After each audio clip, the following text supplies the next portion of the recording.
Hello YouTube, Bane666 here. So this is a very, very different episode 60 than the one I thought you would be seeing. I actually completed an episode 60 maybe 6, 7, 8 weeks ago, and then I started having computer problems and I couldn't open the file to render it. Basically, the entire video was finished, it just needed to be rendered, but the file wouldn't open.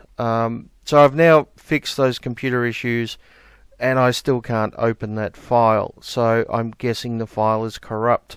Now the good news is I still have all the parts that I used in the video. The bad news is it's a massive job to put them all together again in the right order. But in the meantime, the Toronto van attack happened, and I thought that maybe I'll focus on that first.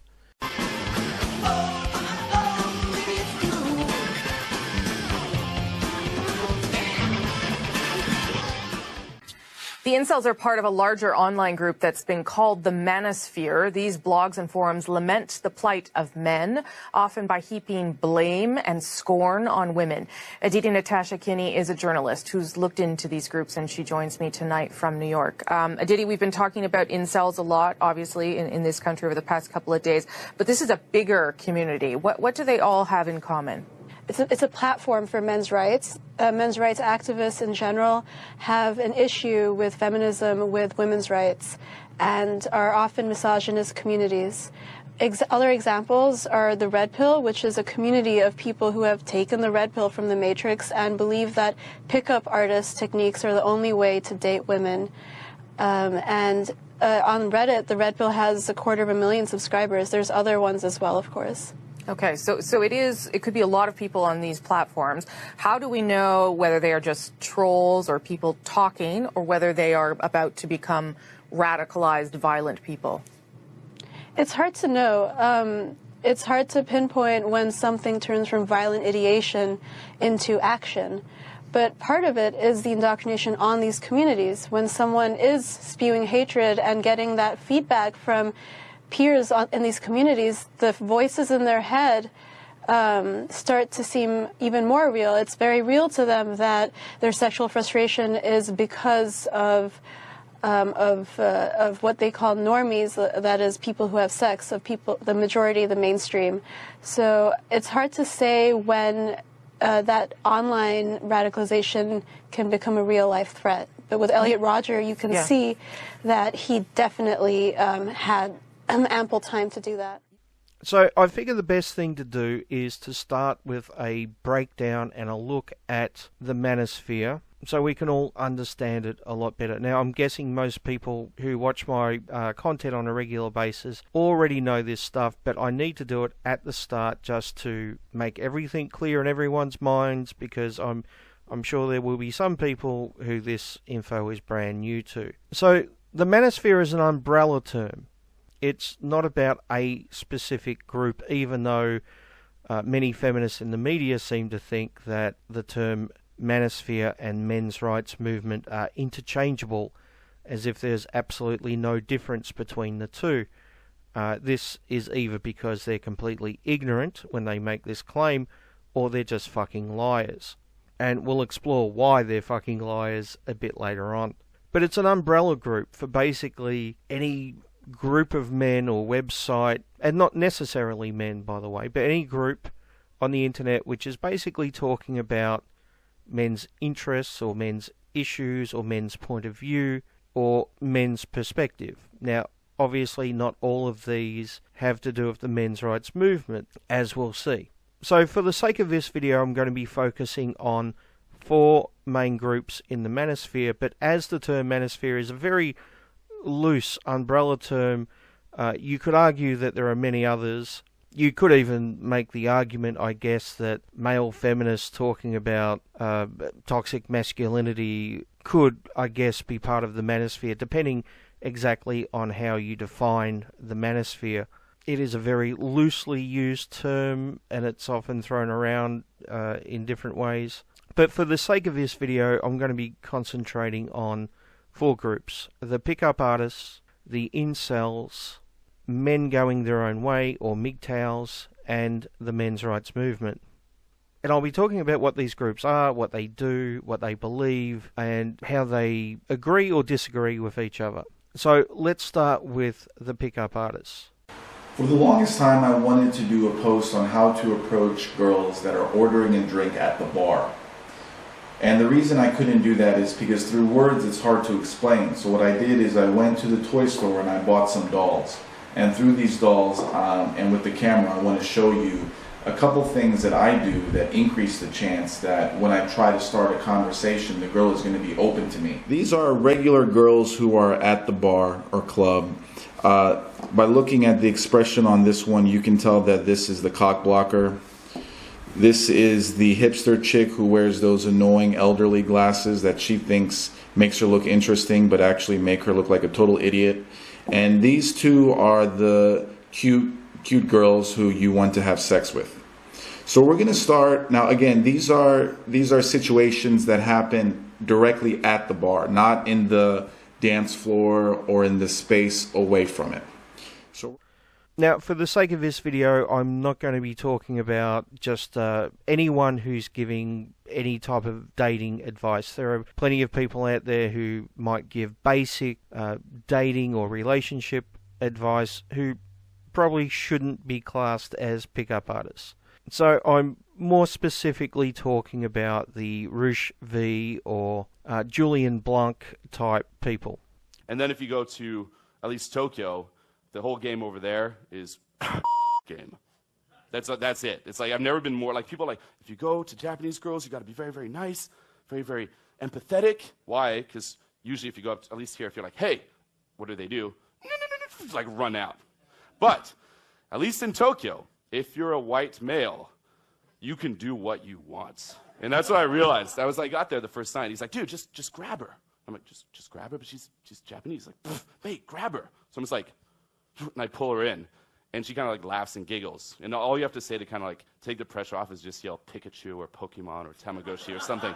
So, and these men or these groups of men basically focus on seducing and sleeping with as many women as possible. That is the way that they get validation, right? They see themselves as successful and having value if they can sleep with attractive women and quite a few attractive women.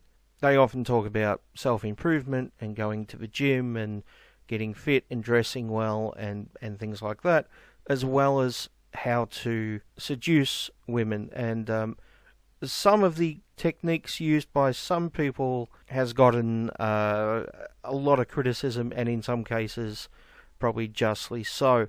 Through the streets, just like grabbing girls, and my open's like head on dick, head on dick, yelling Pikachu with a Pikachu shirt, and it was. But to basically break them down, their goal is to sleep with women, and that's how they get validation. It's like you should have, like multiple little excuses you can give her to get her one step closer to your place.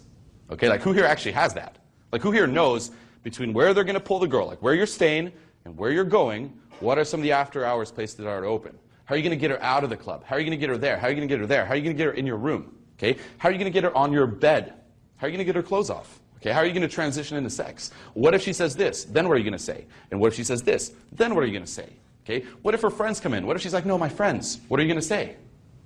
Okay? Do a lot of you know? Probably not. You're like, well, I'll deal with it when it happens. It's really not much more complex than that. So the next group I want to look at are the Incels. Got James Cantor standing by, the director of the Toronto Sexuality Centre. James, thanks for taking the time to come on CTV today with us. My pleasure. So can you explain, and I tried to do it there, it's sort of in layman's terms, what we're talking about here, but can you give us some more? Can you elaborate about Incel? We have to be careful not to overinterpret really the meaning of this group. Even though we're accustomed to, in the wake of an attack like this, thinking of it as a terrorist attack and therefore looking for some organization that is joined by some common principles, that's not what we're seeing here. Really, this is barely more than a meme. This is a group of people who usually lack sufficient social skills, and they find themselves very, very frustrated. But now that it is so easy for groups like this to gather together in large groups, people, again, who often have very poor social skills, this becomes their only means of social input. And when they're surrounded by other people with similar frustrations, they kind of lose track of what typical discourse is, and they drive themselves into more and more extreme beliefs. But as I say, for a lot of these people, they are unhappy and frustrated. And for a lot of people, the best thing that we can do with them is good old-fashioned social skills building in therapy or in other situations. Now, the incels basically wish they could be pickup artists, but they don't have the confidence or the looks or the success to achieve what the pickup artists achieve, or in some cases at least claim to. Now, I personally think it's a little bit more complex than that with the incels.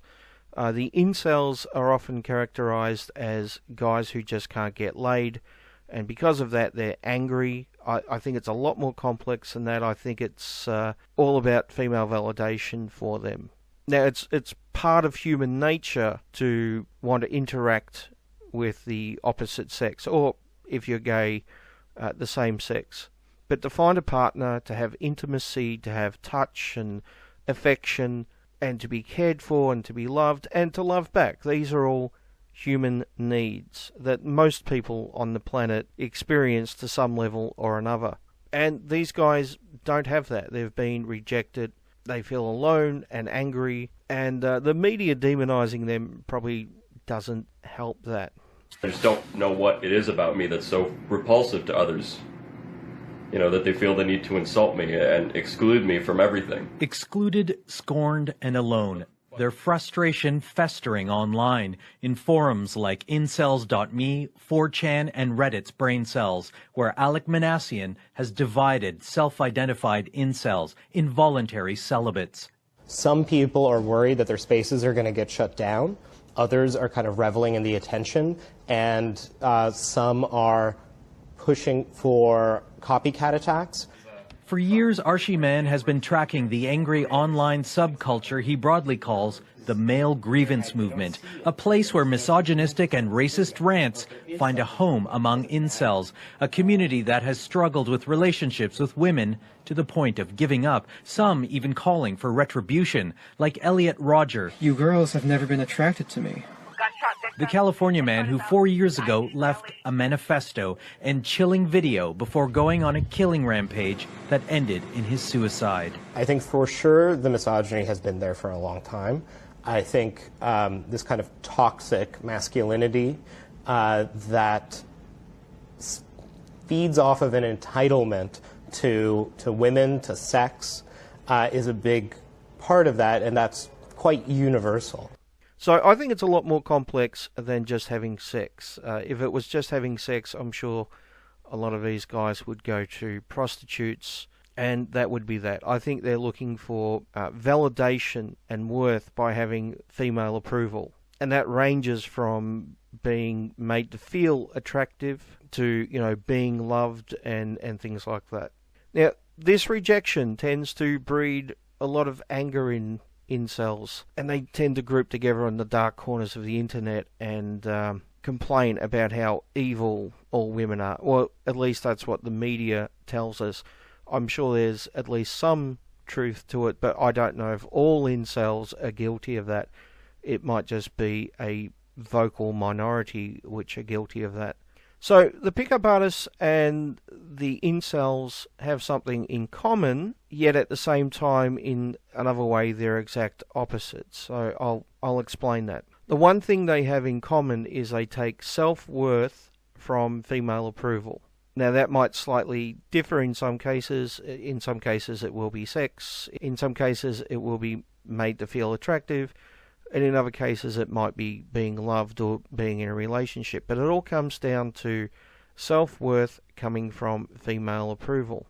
Now what makes them in many ways complete opposites is the fact that pickup artists are successful and incels are not, and they're angry over this. So to use, I guess, a metaphor, we could look at something like Revenge of the Nerds, if you remember that comedy movie from the 80s, I know that might seem like a strange analogy, but stick with me.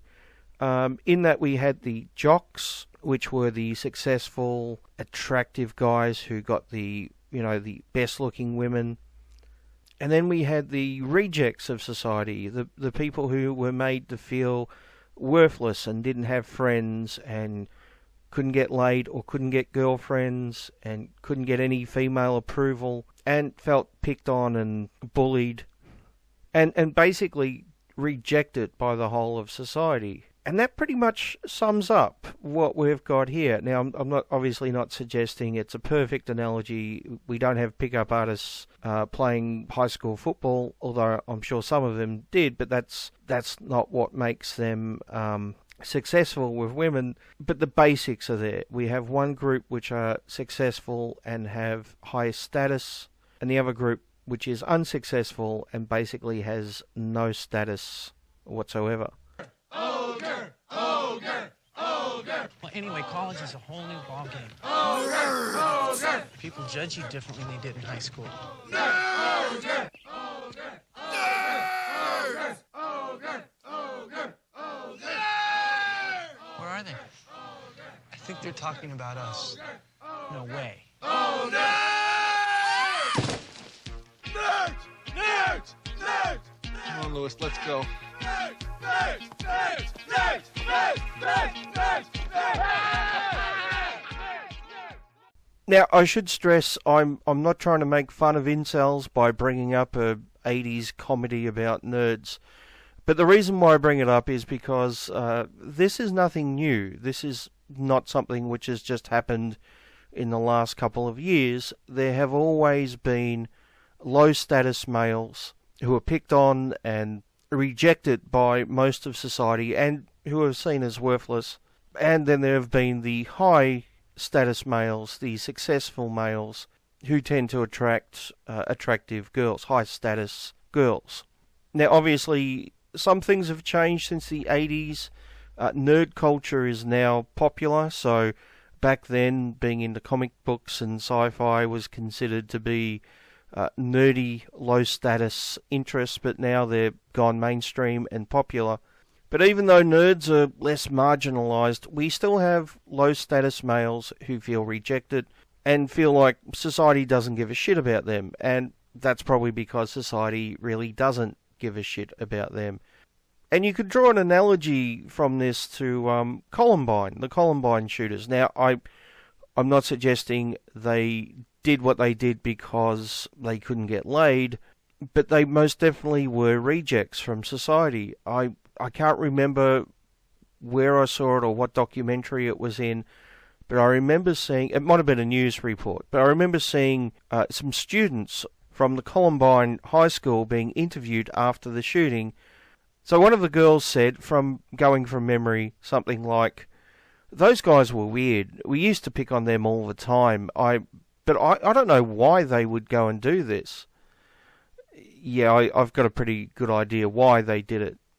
So this goes a lot deeper than just not getting sex, which is the way many aspects of the media like to portray it. They like to portray incels as losers who feel that they're entitled to female bodies, and therefore females are the real victims, not these guys who feel rejected to the point of either suicide or killing others. But it's that rejection from society, which is the real issue. It's people being pushed to the point where they feel they have absolutely no fucking worth whatsoever. Surely we as a society can have a little bit of sympathy towards people in that position. Now, I'm not suggesting that any mass shootings are excusable, obviously not. Nor am I suggesting that blaming all women is a solution. Obviously, it's not. But maybe we should take just a little bit of time to try to sympathise with some of these guys and understand them. Maybe that would stop the next Elliot Rodger or Manassian. There was one other reason why I brought up Revenge of the Nerds. Those type of movies were very popular in the 80s, where you had the downtrodden nerd with low status being picked on by the high status jocks. I suspect the term Chads and Stacys comes from one of these movies. I haven't been able to track it down, but I suspect there would have been a movie at some point with a Chad and a Stacey in the alpha roles. And if not, the Chad and Stacey stereotype is clearly based on the stereotypes that we saw in those movies. Instead of looking at things about that they can change about themselves, they externalize it and say, well, the problem isn't isn't with me, it's with literally all the women in the world who have who aren't going to date me, and that makes it involuntary. And so that's because women, in their mind, women are too picky, or they're too feminist, or they're too, they only want to have sex with the absolute hottest man in the world, and they won't have sex with any guy who's not quote unquote Chad, which is their sort of personification of the alpha male. Right. They have their own shock. I mean, I think when they use that, they're sort of conjuring up like all the evil frat boys from 80s teen comedies. Right. These guys. Now, the MGTOWs are the opposite of the pickup artists and the incels in the sense that they reject female validation. To break down MGTOW in its most basic sense, it's a philosophy about men finding their own validation within themselves. So they reject men gaining validation through how many women they sleep with or being in a relationship, or those tradcon ideas of being the protector provider. They think that a man can be valuable onto himself. So I guess this is similar to the feminist saying from the 60s that a woman needs a man like a fish needs a bicycle. Today, more and more men are choosing not to go to school, not to get a job, and not to get married.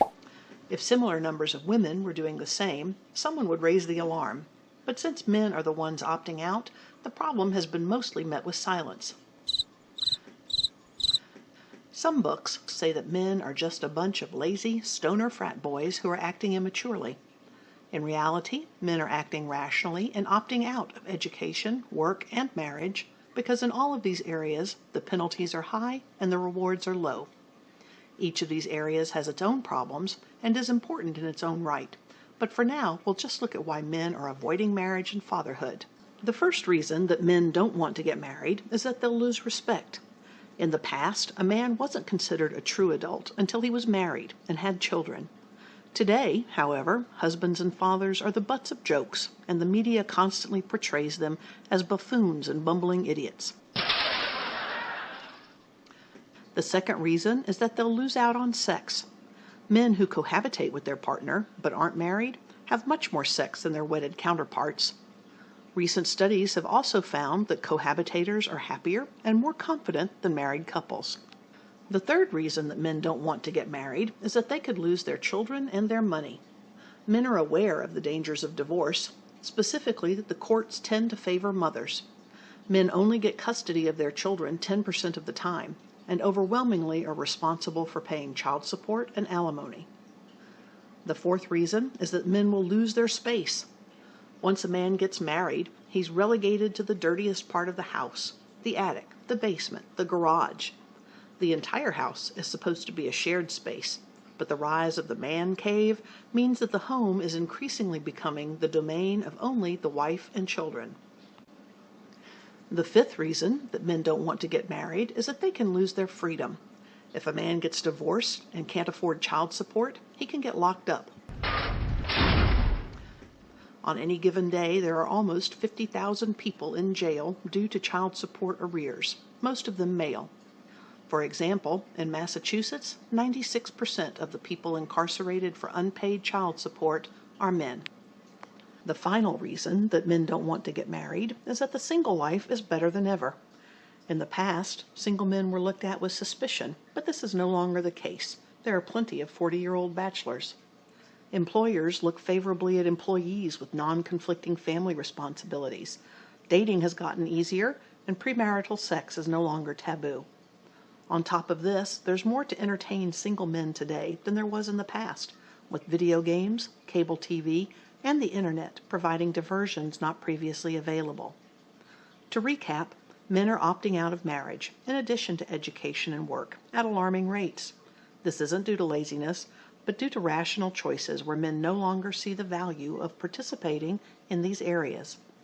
People respond to incentives, so if we want more men to marry, it needs to be a more attractive proposition. So they reject female validation as a form of male worth. In other words, they're men going their own way. So that's it in its most basic sense.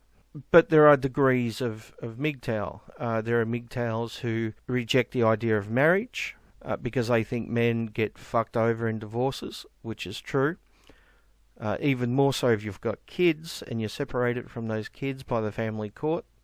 There are some MGTOWs who take it a step further and don't want relationships at all, not just marriage, but don't want any relationships with women. There are MGTOWs who go further than that still and don't want any contact with women, which I think is, in my personal opinion, way too far. And then right on the extreme end of MGTOW, there are the angry MGTOWs who tend to blame all their woes and issues with the world on women. Of course, I'm sure many of you who read the title of the video are probably either saying, well, of course, Necronite, Walt, all women are like this, or you'll be thinking the opposite. Wait, but they just want to defend men. Well, for the guys who chose the first option, I applaud you. For the guys who chose the last, well, sure, women who identify as being feminists are downright annoying, aggravating, and completely disregarded by most sane men. Fair enough. We can all agree on that. You then got these anti-feminists who just happen to also have a vagina and want to be noticed separate from their left-wing sisters. Problem being is that sisterhood plays a major role in all of this. Women love to compete with each other for the biggest cock, the biggest wallet, etc. We all know this. Women know this deep down inside, even if they want to, and they typically don't, admit it. The so-called anti-feminist women are typically either very right-leaning libertarians or just straight-up conservatives, and you're probably thinking, yeah, well, at least they're not part of the radical libtard ranks, right? And I'd agree, at least they're not part of the other side, sure. I'll give them that, and that's about all I'll give them. They are of the likes of Karen Strawn, Lauren Southern, Ann Coulter, and Tommy Lauren, and many other femoids alike enjoy claiming that they aren't like the rest of womankind, as if they actually give a damn about the livelihood of men. They are the go-to figureheads of the Nay-Walt Believers Society. Once again, I disagree with these MGTOWs. That is that extreme version of MGTOW. Men defining their own destiny, yeah, I'm right on board with that. That's fantastic. Men should be able to define themselves without female approval. I agree with that 100%. Men avoiding marriage because it's dangerous for men when they get divorced, yep, I agree with that 100%. The rest of it, though, I can't say I totally agree with, especially when it gets into the more extreme elements. But needless to say, not all MGTOW are like that. So let me stress again, the pickup artists and the Incels are the exact opposite of MGTOWs. They are not the same group. Their world views are totally different. Now the fourth group is the men's rights movement, which focuses on legal and social issues affecting men. Well, after years of researching and fact-checking what the men's rights activists were telling me, there is no denying that there are many human rights issues that uniquely or disproportionately affect men. Paternity fraud uniquely affects men. The United States Selective Service, in the case of a draft, still uniquely affects men. Workplace deaths, disproportionately men. War deaths, overwhelmingly men. Suicide, overwhelmingly men.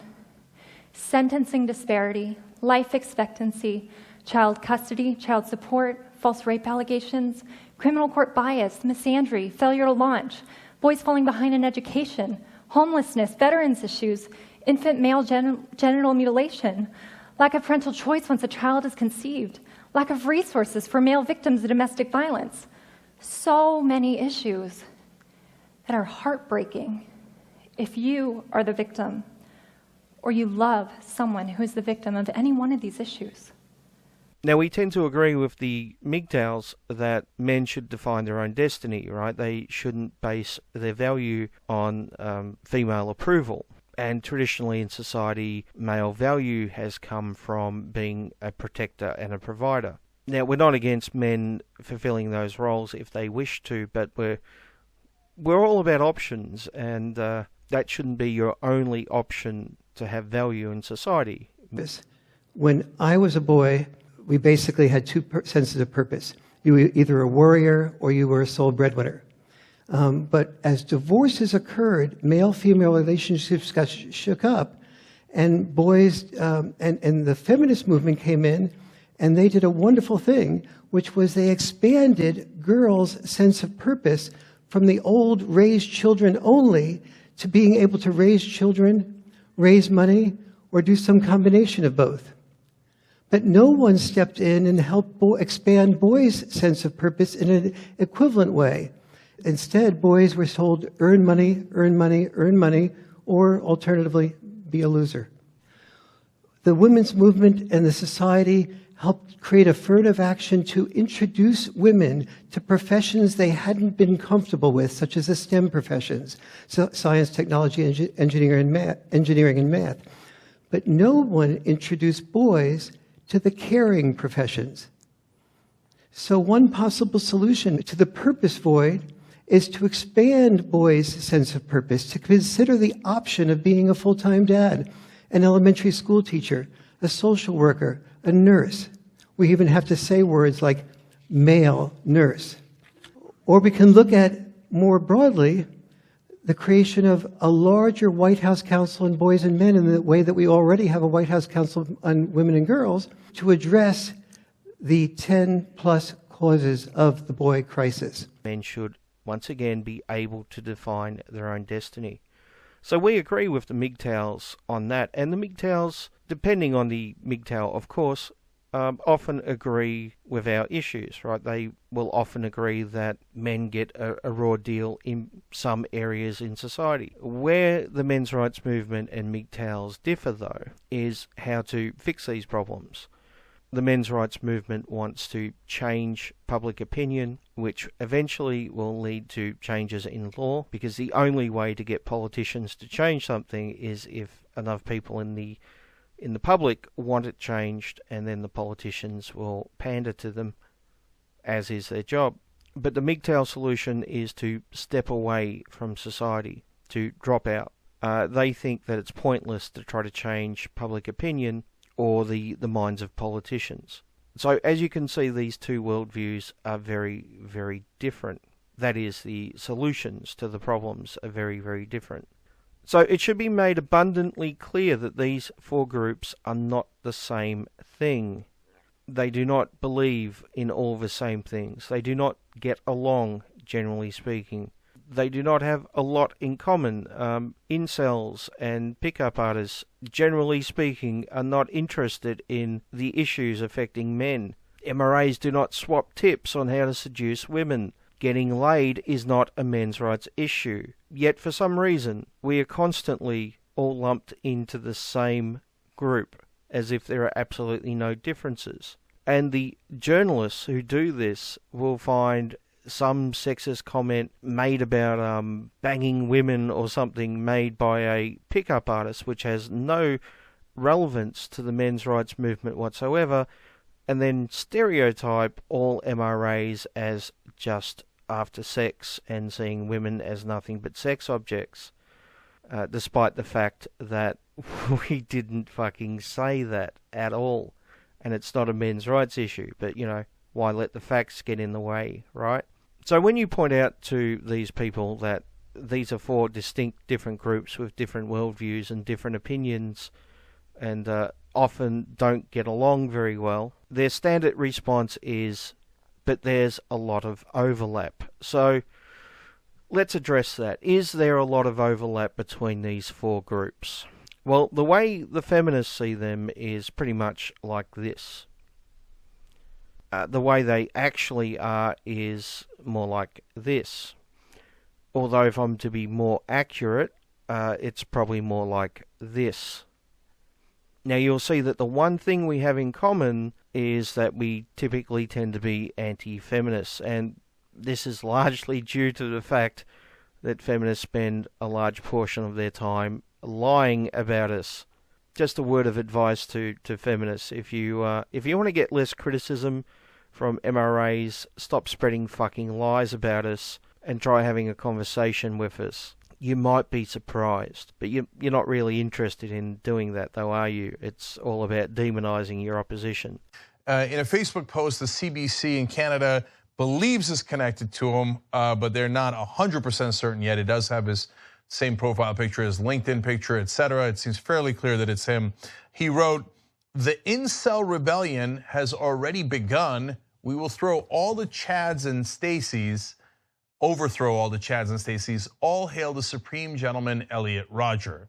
So Chads and Stacys refer to regular men and women who are having sex. And Elliot Rodger is the Santa Barbara killer who killed 6 people, and he did knife, gun, and vehicle attacks. A Facebook post apparently made by Alec Manassian, as the New York Post explains, referred to him as an incel, as you just saw. What is that? Well, it's an involuntary celibate person who is seeking revenge on society, according to the CBC. So these are the kind of code words that people use online. I'll explain where they get it from in a second. But yeah, a lot of people have been involuntarily celibate in the past. That doesn't mean you shouldn't murder other people. People that are actually having sex, maybe you should look to improve your life a little bit. Look, I'm not saying that it's easy. So if you're not a murderer like this guy or Roger, then I have great compassion for you. I've been there, okay, and it wasn't easy, and it took a long time, and we understand all that. That doesn't mean you should get so mad, driven nuts by the things that people are saying online that you go and actually take a revenge on people who actually are getting the good things in life. That is a complete admission of failure in a kind of an epic way, and it's literally what losers do. Not getting sex is perfectly normal.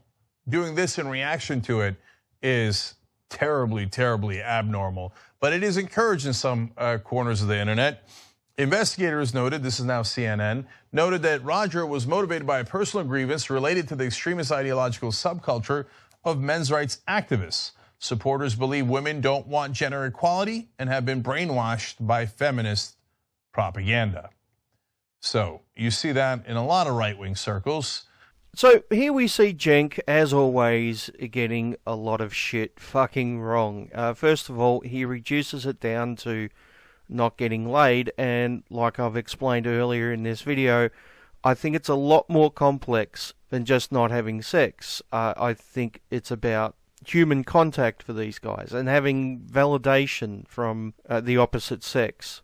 Those things are a lot more complex than angry because you can't get laid. But of course, reducing it to, they're angry because they can't get laid is just an easy way to straw man them as being misogynists who just see women as sex objects. But the other thing that Cenk said, well, I should say read at the end, was the CNN quote, which, for the record, is 100% inaccurate. First of all, it claims that Elliot Rodger was somehow involved with men's rights activists. Now, it's coming up to the 4-year anniversary of the Elliot Rodger shooting, and in those 4 years, this claim has been made on the internet probably thousands of times by journalists. It appears constantly in articles as if true, yet none of them, not a single one at any point, has ever provided any evidence. The closest they've come is to inaccurately say that Elliot Rodger used the same language as the men's rights movement, and then they go on to say that incel is a men's rights term, which it's not. In fact, I'd never heard of the term incel until Elliot Rodger went on his killing spree. The CNN quote goes on to say, supporters believe women don't want gender equality and have been brainwashed by feminist propaganda. Well, we know some people have been brainwashed by feminist propaganda. I guess that bit is partly right, but apparently we believe that women don't want gender equality? No, we disagree with what they mean by gender equality. Okay, ignoring the sentencing gap, which affects men because it affects men, yet at the same time complaining about the pink tax and sexist air conditioning as if they're major issues. That's not gender equality, just for the record. So I've been working on this series for almost 4 years now, and as you can see, this is episode 60. So I've covered a lot of articles and a lot of commenters on the internet in that time, and I have to say that I think the most common argument used by all of them is the false association, where they take someone who isn't a men's rights activist and they claim that that particular person is. In fact, I think it would probably make up about 90% of the arguments used against us in this series. That's how common it is. Now, I haven't gone through every episode and tallied it up. That's a bit of guesswork on my part, but it is extremely common, and I think it's easily the most common argument used against us, and essentially it's a lie. I think it's very telling that the most common argument used against us by our opposition is a completely false one. So let me ask you a question. It's a very, very simple question. I think anyone with an IQ over 35 should be able to answer it. How can anyone honestly think that this... or at the bar or club, by looking at the expression on this one, you can tell that this is the cock blocker. This is the hipster chick who wears those annoying elderly glasses that she thinks makes her look interesting, but actually make her look like a total idiot. And these two are the cute girls who you want to have sex with. Is the same thing as this. Workplace deaths, disproportionately men. War deaths, overwhelmingly men. Suicide, overwhelmingly men. Sentencing disparity, life expectancy, child custody, child support, false rape allegations, criminal court bias, misandry, failure to launch, boys falling behind in education, homelessness, veterans issues, infant male genital mutilation. Or that this... Who here knows between where they're going to pull the girl, like where you're staying and where you're going, what are some of the after-hours places that are open? How are you going to get her out of the club? How are you going to get her there? How are you going to get her there? How are you going to get her in your room? Okay? How are you going to get her on your bed? How are you going to get her clothes off? Okay? How are you going to transition into sex? What if she says this? Then what are you going to say? And what if she says this? Then what are you going to say? Is the same thing as this. The women's movement and the society helped create affirmative action to introduce women to professions they hadn't been comfortable with, such as the STEM professions, so science, technology, engineering, and math. But no one introduced boys to the caring professions. So one possible solution to the purpose void is to expand boys' sense of purpose, to consider the option of being a full-time dad, an elementary school teacher, a social worker, a nurse. We even have to say words like male nurse. Well, the answer is quite simple. Anyone with the slightest bit of logic can't honestly think that swapping tips on how to seduce women is the same thing as tackling male suicide or talking about male homelessness or male bodily integrity rights. Yet this is exactly what feminists do constantly in their articles. We see them do this all the time. There will be an article with MRA in the heading, and then when you read the article, there won't be a single MRA anywhere in the article. As an example, it will be filled with pickup artists or incels or whatever. Sometimes just random people on the internet. But there are two reasons why this is done. The first one is complete and utter fucking ignorance. You have a lazy journalist who isn't really interested in uncovering the truth or being accurate. They start from an ideological base. So in other words, they start with the conclusion that anyone who isn't part of the social justice movement are all the same.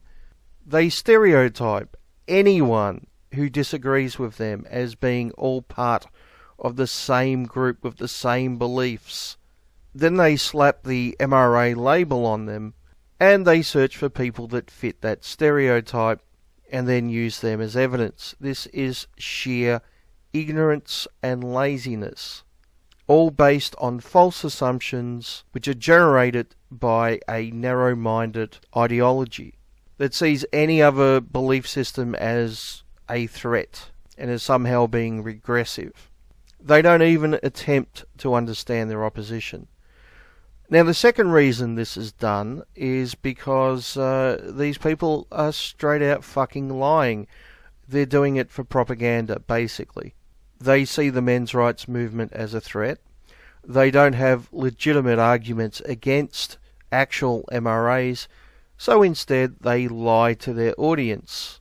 Now, if there is such a huge overlap between MRAs and PUAs and all the other groups, as they keep telling us, why don't they ever write articles with PUA in the title and then use people like Paul Elam or Karen Strawn as examples of pickup artists? Why is it always one-directional? Why is it always MRA in the title and always pickup artists or incels or whoever in the body of the article as the evidence? If there is such a huge overlap, you would think that it would go both ways. But it never does. It absolutely never fucking does. But I tell you what, I like to give my opposition the very best case scenario that I can. So let's assume for a minute that they are 100% correct. Let's steel man them as much as possible. Let's say that there is an overlap between MRAs and pickup artists. Let's say that overlap is 80%. I think that's pretty fucking generous, considering it's nothing like that. In fact, you could argue, apart from being anti-feminist, it doesn't fucking exist. But anyway, let's, for the sake of argument, say that it's an 80% overlap. That means there's 20% of beliefs which aren't in common between the two groups. Now, would it be fair to take that 20% from Group A and then to apply it to Group B as if that is the common belief of Group B? The answer is no. That would be fucking dishonest. Now, if you took a common belief in that 80% and applied it to both groups, yeah, no problem. But taking the 20% that they have not in common, the 20% which is different, and taking it from one group and applying it to the other is fucking dishonest. And that's what they do all the fucking time. In my last video, I went through some articles which were claiming that MRAs have some kind of Asian fetish and apparently travel throughout Asia sleazing on Asian women, and they used nothing in the articles but fucking pickup artists and some comments from an Incel post. But they didn't use a single MRA. One of the articles did use the overlap argument, though. But if sleazing on Asian women in Asian countries is a common MRA thing, then why not use actual MRAs as examples? The answer is they couldn't, because it's not a common MRA thing. So if it's not a common MRA thing, then the overlap argument is irrelevant, isn't it? So just to use, I guess, an example of how bullshit the overlap argument is, it's kind of like holding Steve Shives accountable for Sargon's tweet to Jess Phillips. You know, the one that said, "I wouldn't even rape you." Imagine saying Steve Shives is accountable for that because both Steve Shives and Sargon call themselves atheists. It really wouldn't make much sense, would it? Imagine if we tried to hold the Dalai Lama accountable for the September 11 attacks. Because, you know, both Buddhists and Muslims are religious, so I guess there's overlap, right? So the Dalai Lama must be guilty of September 11, correct? I mean, neither group are atheists, so they must be all the same with all the same beliefs. So the overlap argument is bullshit. If you're going to make an argument against MRAs, use MRAs as examples. If you believe it is a common MRA belief, you should be able to find many, many examples. If you have to rely on a different group which has different beliefs and is openly hostile towards MRAs, I think it just proves that you're either incredibly ignorant and lazy, or just a dishonest cunt. Okay, so I've barely touched on this topic, and it's already turned out to be a very long video, so I'll continue this next episode, and I'll look more into how the media has been talking about the Toronto van attack and falsely associating it with the men's rights movement.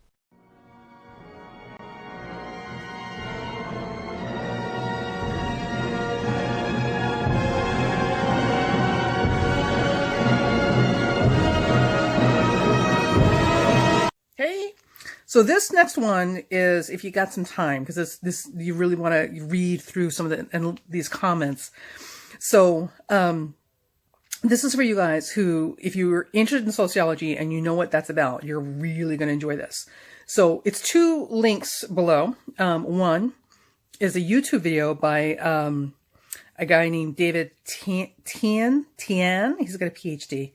So the video you're watching is called Red Pill, Men's Rights Movement, Feminists and More. And it really sums up a lot that I've been talking about in this video. So I thought I'd just put it at the end and respond to it.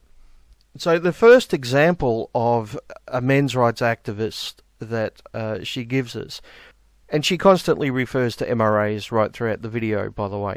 But the first example she gives us is a guy called David Tian, who apparently is a fairly prominent MRA, which none of us have ever heard of before for some reason. How very strange. Anyway, he's got a video called A Message to Men About Women Today, MGTOW, Feminists, Red Pill, The Man Up Show, episode 229, in which he's responding to a question he got about MGTOW. So he's not a MGTOW. So, who exactly is he? Well, in the description of the video it says, as an international top personal development coach, do you see where this is going? Dr. Tian educates and empowers people to attain the social intelligence, competence and confidence for success and happiness in dating, relationships and their lifestyles. For more than a decade he's had the privilege of training tens of thousands of people from diverse backgrounds and from over 87 countries. So he's a dating coach or a pickup artist or something like that. But that's not being part of the men's rights movement, is it? But apparently that's her first example of how evil MRAs are. And to be honest, David Tian seems fairly reasonable for a pickup artist in the video. Now, look, I know I've been very critical of pickup artists in the past, but as far as pickup artists go, he doesn't seem too bad. For example. And, but, you know, Pete, guys, that's not much consolation for guys now because, you know, if 10 years later, this 35-year-old will be 45 and, you know, he wants to date now. He wants to find a woman now who would return his love. And these guys who are writing to me are actually love bugs. That is, they actually want love. They're not just out to fuck. Because if they were just out to fuck, they would be rejoicing right now. Because basically what the females are asking for, women, these feminist women are asking for is to be treated like men. And if all you wanted was sex, you should be really happy. Because basically they're just saying, look, I just want to hook up. I don't want you to hold the door open for me. I don't want you to treat me any different. And let's just have sex. And if that's all these guys wanted, then they would rejoice. The thing is, all these guys who are disenfranchised with this whole thing, from this whole thing, are pissed because that's not what they want. They actually want love. In something. He's living over in Southeast Asia. He's a bit of a tool. honestly. And for all you Asian chicks that keep going out with guys like that, like, you're the reason everybody thinks that you have zero self-esteem and you'll date anybody. Oh, God. So stop it. Just stop it. Raise your damn standards.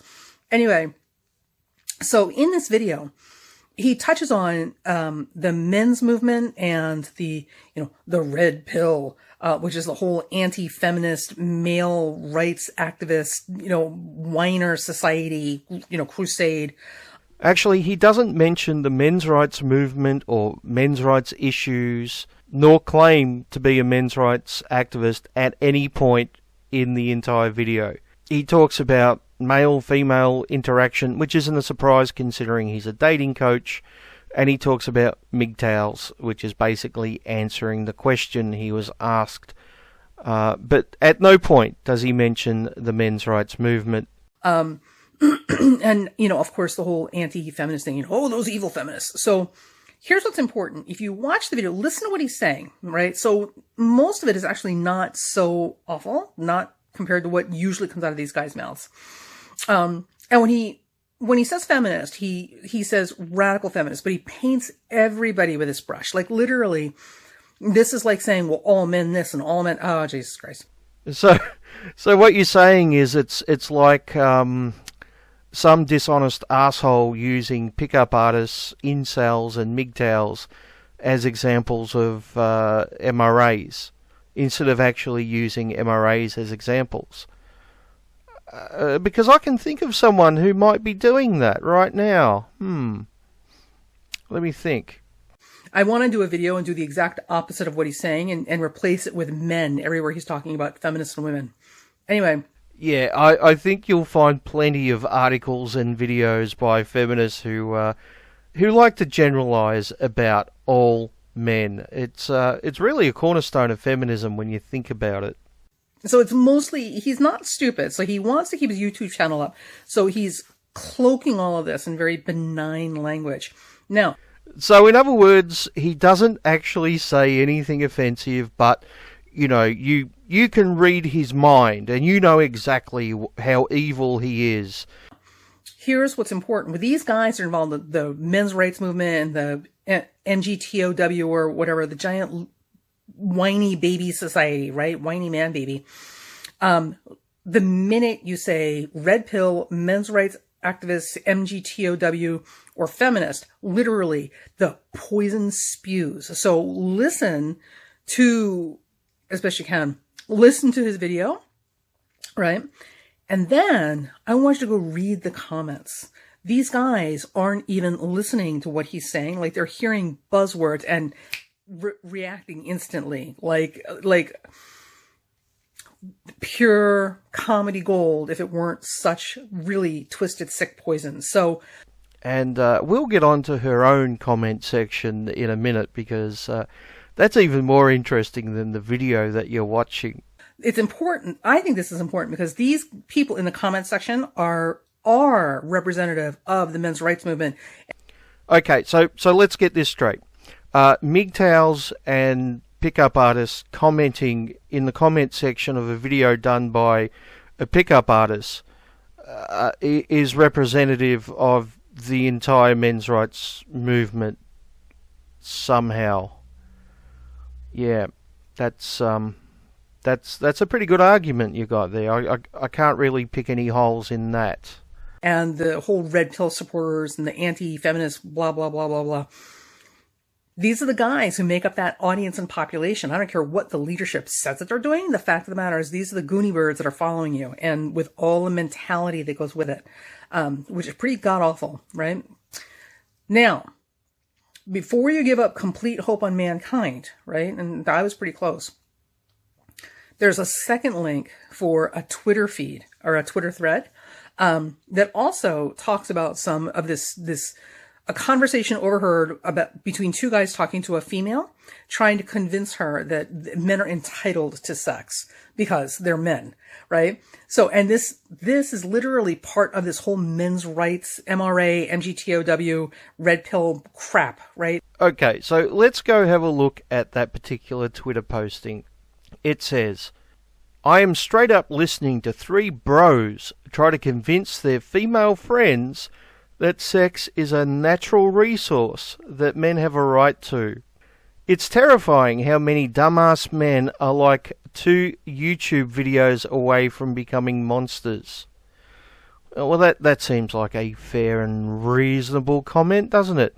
Now, you'll note that it doesn't mention men's rights anywhere, nor does it claim that these 3 bros are men's rights activists, nor does it really give much context of anything. But how is this evidence that men's rights activists think that women owe them sex? In what universe does advocating for the rights of newborn babies not to be circumcised mean that you think women owe you sex? In what reality does talking about the high male suicide rate somehow translate into females owing you sex? It's a bit of a mystery. This is the mentality they operate with. Women are supposed to be here to serve them, because a feminine woman, her only goal in life is to have a man and to service her man and would deny him nothing. And they honestly believe that they're entitled to sex. And which MRAs are saying that? I'm just curious. Could you name them? Could you name one? Could you name one MRA who goes around claiming that he's entitled to sex from women? Should be easy, right? The whole feminist movement and women's sexual empowerment and women having sex with whoever they want, right? And not, feeling like they need to marry this guy. Clearly, this is the problem, right? Well, it's good to see she's done extensive research, right? Because those MGTOWs, well, they just want to get married. They're just looking for a good woman to get married to, right? They're all for marriage, traditional marriage. And the pickup artists, they wouldn't dream of having sex before marriage. That's, they're definitely not into that.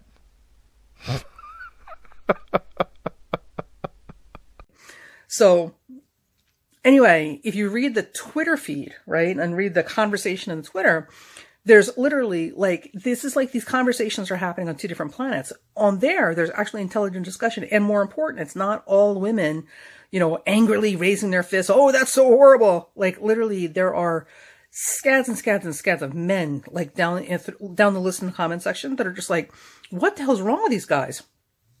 And a whole lot of other stuff. As well as the women are just like, oh my God. So it's interesting, and it is inspiring, and comforting to know that not everybody out there is a complete douchebag whack job, it's like knuckle dragging around looking literally for excuses to rape women because, we're entitled to sex, give it to us. Arr! Oh my God. So if you're wondering what the red pill thing is about, the men's rights movement is about, and what all of this stuff is about, start with the video and the comments. Listen to the toxic mentality as you're reading these comments, and then go to the Twitter and read what sane people have to say about this that are not part of those groups. It is eye-opening. It is eye-opening. What the hell is wrong with these boys? Jesus. Anyway, yeah, and you ladies that support this crap, you can have them all. You're going to have all these nasty knuckle-dragging boys that are literally going to drag you and your daughters off into the frickin' bushes every chance they get because we're... So did she just say that male MRAs are going to be raping female MRAs every chance they get? Fantastic. That's absolutely fantastic. Clearly feminism isn't a hate movement. Entitled sex. How dare you deny me, woman? Girl, if you need that much attention because because you are that ugly, you can have it. You can have all their attention. You can have all those boys. We don't want them. Now, see, this is what I like about feminism. It's so empowering of women, right? It basically says that if you disagree with feminism and you actually are concerned about the human rights affecting men, then the only reason for that is because you're ugly and you're trying to get attention from men. That is so empowering of women, isn't it? I mean, it doesn't sound at all like you're trying to shame women who disagree with your politics into shutting up. Because, you know, that would be fucking disgusting, wouldn't it? You are welcome to be the prom queen at that prom. Promise. All right. Talk to you later. Bye. So I'm not done with this bigot yet. We're just getting to the best parts, trust me. So I left a comment to this particular person. I said, what an incredible dishonest and hypocritical video. You use a pickup artist talking about MGTOW and claim that this somehow represents the men's rights movement. You then use this to falsely claim that MRAs think they are entitled to sex from women.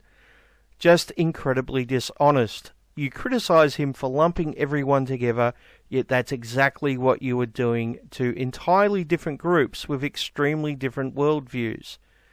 What you are describing is not part of the men's rights movement. You have not presented a scrap of evidence from an actual MRA, but you don't really care about being accurate, do you? More on that in a minute. You are just interested in spreading hate. And then you finish off by sex-shaming female MRAs by claiming they are ugly and just look for male attention. Disgusting. So I got a response, and for some strange reason she didn't respond to my comment, but just posted another comment which was clearly a response to my comment, if that makes sense.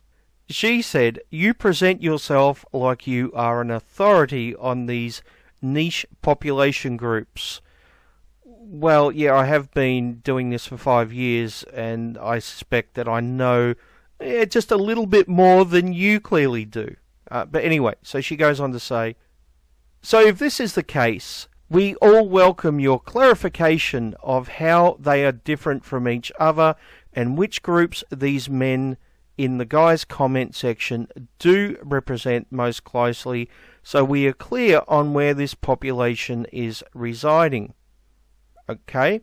Now, I would think that if you're going to make a video like this, then you should basically understand that stuff before making the video, because you said some pretty fucking hateful things in it. But apparently it's our responsibility to educate you, even though, as we'll see, you really aren't interested in being educated, are you? As far as the women supporting them, well, yes, honey badgers. I think they call them. Google image search is not giving a contradictory response to anything I said. At their best, average looking and ordinary, just an observation. So you're saying the only reason women would give a shit about men's issues is because they're ordinary looking women at best, seeking male attention. How fucking disgusting. But she continues. And for the record, women who feel secure about their value in the world don't have to pander to groups that publicly broadcast their hatred of women, because this is easiest and only way for them to be the exception among women. Ugly isn't just on the outside, self-hatred is just as ugly. Well, I know the honey badgers, and they don't hate themselves at all. In fact, they're very strong, outspoken women who are very confident in themselves. The exact opposite of the picture you painted here, but, you know, don't let the facts get in the way, will you? I mean, you know, if someone disagrees with you, if a woman disagrees with you, just shame her about her appearance and say that she's pandering for male attention, right? Hashtag feminism. And then she goes on to say, you have the opportunity to explain which group is which, what they stand for, and how the rest of us are supposed to tell them apart. By all means, educate. So I did exactly that. And I started off by going through basically what I covered in this video in a more concise way. You can read it, it's on the screen now if you want. I then described the men's rights movement, and I basically asked how comparing human rights issues like fair and equal sentencing and bodily integrity to tips on how to pick up women are basically the same thing. I mean, clearly they're not. And then I went on to talk about the honey badgers. I said, and by the way, the honey badgers and other female MRAs aren't pandering for male attention. They are trying to spread awareness and create social change concerning the human rights issues I mentioned above. It's disgusting that you would attempt to rob them of their autonomy simply because you disagree with their politics. How very feminist of you. Not that you understand their politics to begin with.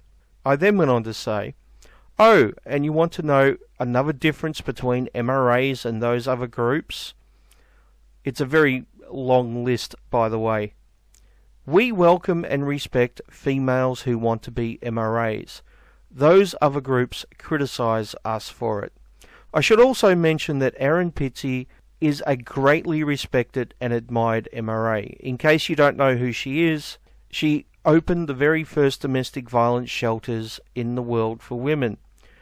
She was also talking about male victims of DV back in the 70s. This got her bomb threats from feminists. So I got a response to this very long, detailed response I gave to her. Now remember, she asked for this information. She asked me to explain, and I did exactly that.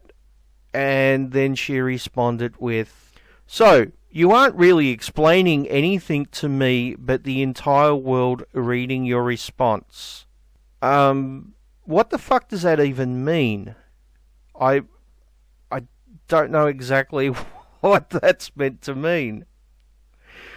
So I responded by saying, what are you talking about? Is that the only reply you have? I guess you aren't big enough to acknowledge when you get things wrong. Or feel free to prove me wrong if you can.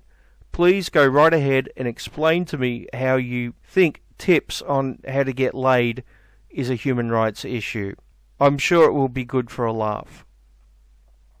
Now, I'm very lucky I screen capped these comments when I did, because when I checked back later on to see if she had replied, I found this. She had deleted all the comments in that comment thread and put up a new comment saying, if you haven't bothered reading the comments under the video and the Twitter links, please don't bother posting here because honestly, we've all heard it before. Yawn. Yeah, but that doesn't prove that any of those comments were from men's rights activists, does it? Which is your claim. I'm not disputing that some of them may in fact be offensive. That doesn't make them MRAs, though, does it? So I posted another comment which read, could you give me an example of one, just one, MRA who thinks he's entitled to sex from women?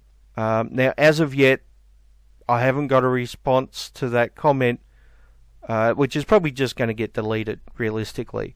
It always pays to screen cap things straight away. I don't always do that, unfortunately, but luckily in this case I did. If there's a response, I'll add an addendum to this.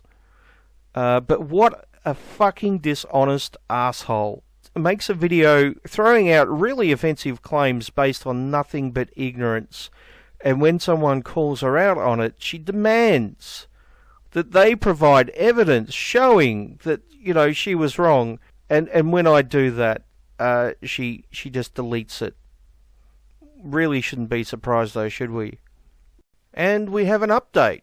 She replied with, derp, did you miss the part where many of us won't go near these guys? Twitter. They'll be happy to kill some time continuing this time sink conversation with you. Have a good one. Yeah, because when you accuse guys of being pro-rape, you really don't need to provide any evidence, do you? Fucking dishonest cunt. But anyway, I replied by saying that she couldn't produce an example, not a single fucking example. And I said, in other words, your only interest is spreading hate and lies about those who hold different viewpoints. Not that you understand those points of view to begin with. And then I said, you're actually worse than those you criticise, which I think is true. I definitely think she's worse than the people that she thinks she's criticising. I mean, she's got an issue with some MGTOWs leaving comments in another video, but she's made a video here accusing people of being pro-rape based on absolutely nothing. Well, based on the fact that she doesn't like their politics. That's it. She doesn't think people should be advocating for the rights of men, because apparently only ugly women who are seeking attention are doing that. And then she disabled comments on the video. So, I'm guessing everyone watching this is just shocked by that news.